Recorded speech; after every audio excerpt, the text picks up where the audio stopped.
Salam alaikum.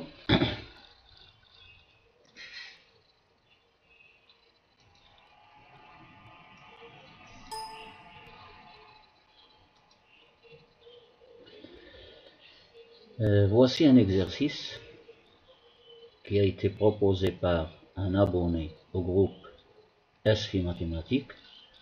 L'exercice est le suivant. Résoudre sur l'intervalle fermé 0 de pi l'inéquation trigonométrique suivante. 2 sinus x plus racine carrée de 2 supérieur strictement à 0. Alors, comment je vais résoudre cet exercice? La résolution est très simple. Alors, je vais écrire quelque chose qui est équivalent à notre inéquation.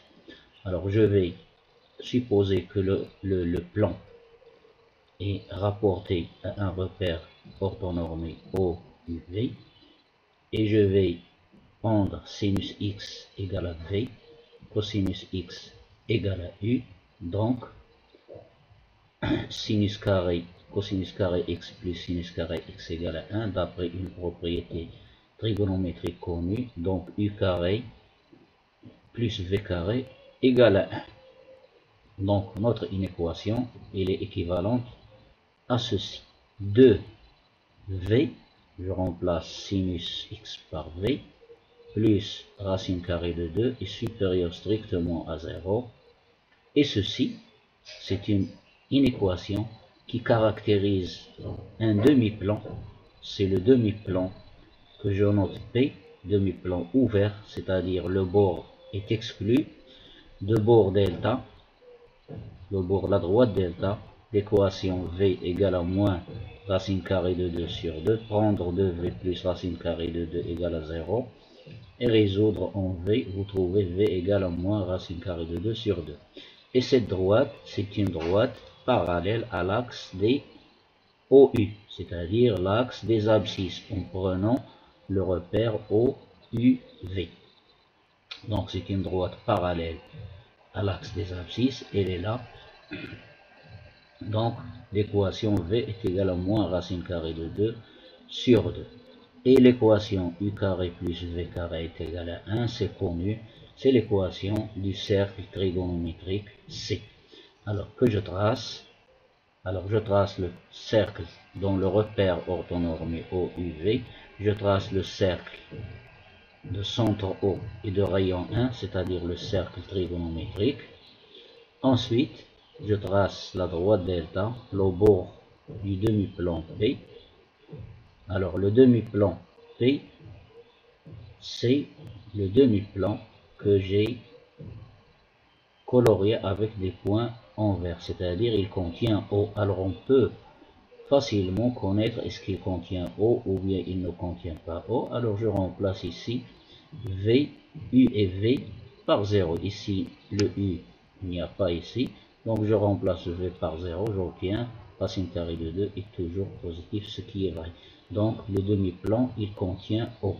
Son bord, le bord c'est delta, équation V égale à moins racine carrée de 2 sur 2, et qui contient le point O, c'est-à-dire l'origine des axes. C'est le demi-plan que j'ai colorié avec les points en vert.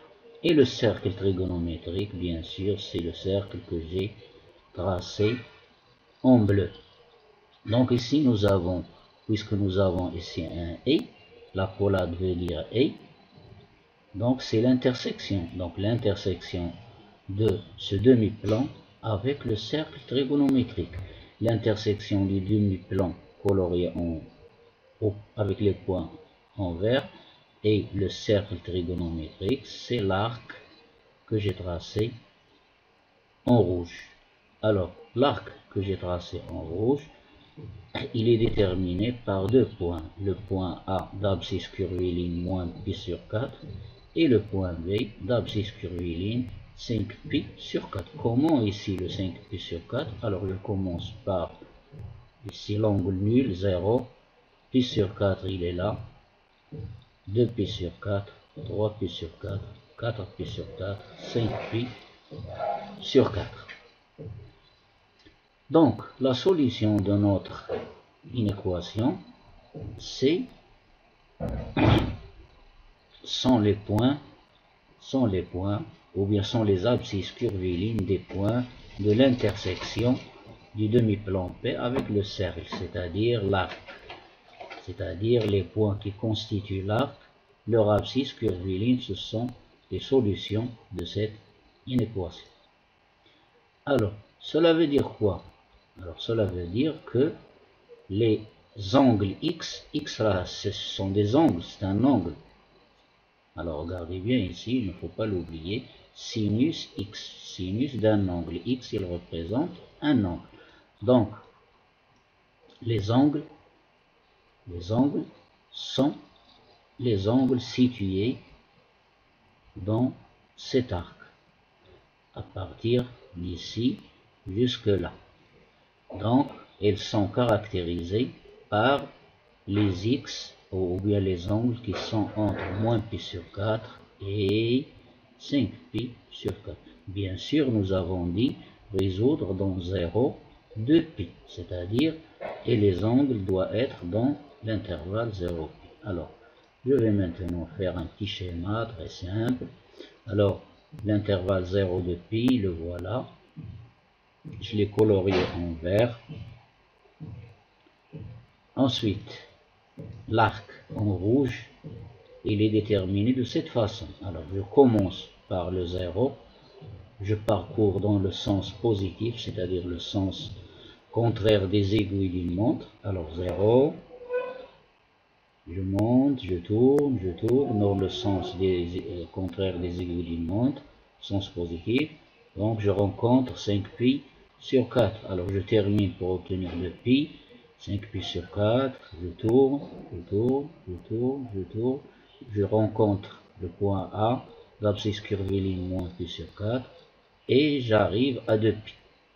Donc 2 pi, c'est un cercle tout entier, c'est-à-dire je parcours un cercle. Donc, l'intervalle 0 de pi, je l'ai colorié en vert.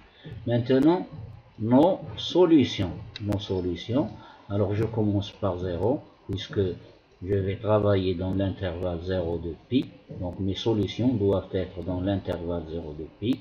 Donc, je commence par 0, je parcours le cercle. Alors, 0,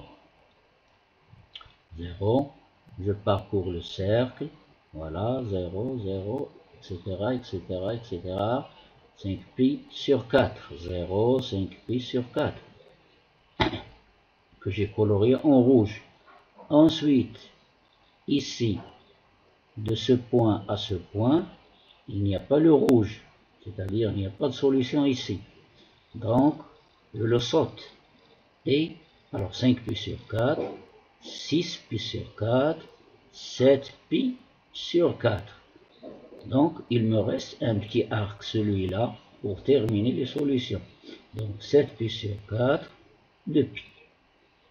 Il est aussi coloré en rouge. Donc, maintenant, nous avons l'intersection. L'intersection du vert avec le rouge, ça donne 0,5 pi sur 4, union 7 pi sur 4, 2 pi. Avec, bien sûr, 5 pi sur 4, c'est un intervalle ouvert ici, et ouvert à 7 pi sur 4. Et voilà pour la solution de cette question